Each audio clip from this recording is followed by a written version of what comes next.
আসসালামাইকুম, আমার নাম মোহাম্মদ রাসেল। আমি ড্রাইভিং চাকরি করি এবং আমার কিছু কষ্টের কথা আমি আপনাদের কাছে শেয়ার করতে চাই। আশা করি আমার কথাগুলো শুনবেন। আমি আজকে সকাল 7টা বাজে ডিউটিতে আসছি এবং 11:30 বাজে আমার ডিউটি শেষ করছি। তো বড় স্যার বলছে যে রাসেল তুমি থাকো, আমি কিছুক্ষণ পরে বের হব। তো 1:30 বাজে আমি স্যারকে ফোন দিছি যে স্যার বের হবেন না। তো স্যার আমাকে বলছে যে তুমি থাকো, আমি বের হব। 2:30 বেজে গেছে, তারপরও আমি তাকে ফোন দিচ্ছি যে স্যার বের হবে না। তো সে আমাকে বলছে যে তুমি থাকো, আমি বের হব। 3:30 বাজে সে বের হয়েছে, বের হয়ে বলতেছে তুমি মিরপুর কাজীপাড়া যাও।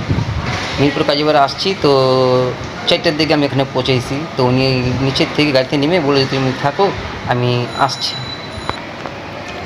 তো আমি এইটুকুই বলতে চাই যে আমি সকাল 7টা বাজে ডিউটিতে আসছি এবং 4টা বাজে গেছে।